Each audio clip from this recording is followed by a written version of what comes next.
ಲೋಕಸಭಾ ಚುನಾವಣೆಗೂ ಮುನ್ನ ಅರಸೀಕೆರೆ ಕೋಡಿಮಠ ಸಂಸ್ಥಾನದ ಡಾಕ್ಟರ್ ಶ್ರೀ ಶಿವಾನಂದ ರಾಜೇಂದ್ರ ಸ್ವಾಮೀಜಿಯವರು ಯಾದಗಿರಿಯಲ್ಲಿ ಭವಿಷ್ಯವನ್ನ ನುಡಿದಿದ್ದಾರೆ. ಕಳೆದ ಅಸೆಂಬ್ಲಿ ಚುನಾವಣೆಯ ವೇಳೆಯೂ ಎರಡು ಪ್ರಮುಖ ಪಕ್ಷಗಳಿಗೆ ಹಿನ್ನಡೆಯಾಗಿ ಅನಿರೀಕ್ಷಿತ ವ್ಯಕ್ತಿ ಅರಸನಾಗಲಿದ್ದಾನೆ ಎಂದು ಕೋಡಿ ಶ್ರೀಗಳು ನುಡಿದಿದ್ರು.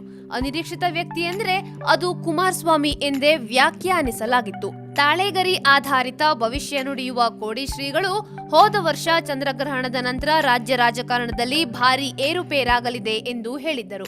ಬಿಜೆಪಿ ಸತತವಾಗಿ ಆಪರೇಷನ್ ಕಮಲದ ಮೂಲಕ ಕುಮಾರಸ್ವಾಮಿ ಸರ್ಕಾರವನ್ನ ಕೆಡವಲು ಪ್ರಯತ್ನಿಸಿದ್ದರೂ ಅದು ವಿಫಲವಾಗಿತ್ತು.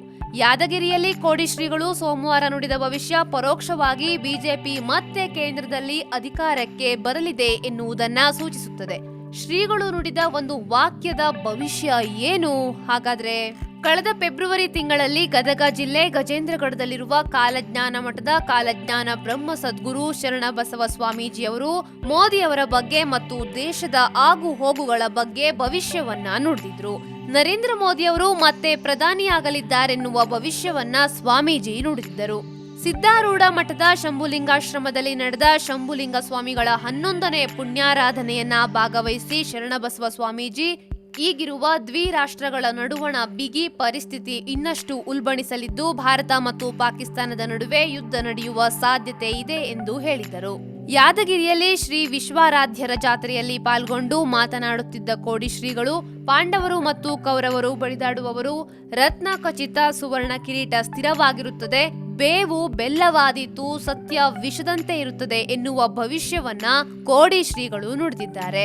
ರತ್ನ ಖಚಿತ ಸುವರ್ಣ ಕಿರೀಟ ಎನ್ನುವುದು ಪ್ರಧಾನಮಂತ್ರಿ ಹುದ್ದೆ, ಸ್ಥಿರವಾಗಿರುತ್ತದೆ ಎಂದರೆ ಮತ್ತೆ ನರೇಂದ್ರ ಮೋದಿಯವರೇ ಪ್ರಧಾನಿ ಎಂದು ಕೋಡಿ ಶ್ರೀಗಳ ಭವಿಷ್ಯವನ್ನ ವ್ಯಾಖ್ಯಾನಿಸಲಾಗುತ್ತಿದೆ. ಹಾರನಹಳ್ಳಿಯ ಕೋಡಿ ಮಠದ ಶ್ರೀಗಳ ಒಗಟಿನ ರೂಪದಲ್ಲಿ ನುಡಿದ ಈ ಭವಿಷ್ಯವನ್ನ ಹೀಗೆ ಅರ್ಥೈಸಿಕೊಳ್ಳಲಾಗುತ್ತಿದೆ.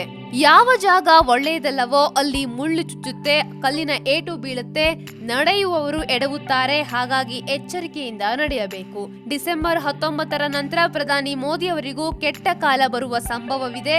ರಾಷ್ಟ್ರ ರಾಜಕಾರಣದಲ್ಲೂ ಬಹಳ ಬದಲಾವಣೆಯಾಗುವ ಸಾಧ್ಯತೆ ಇದೆ ಎಂದು ರಾಜಗುರು ಬೆಳ್ಳೂರು ಶಂಕರನಾರಾಯಣ ದ್ವಾರಕನಾಥ ಗುರೂಜಿ ಕಳೆದ ಡಿಸೆಂಬರ್ ತಿಂಗಳಲ್ಲಿ ಭವಿಷ್ಯವನ್ನ ನುಡಿದಿದ್ರು.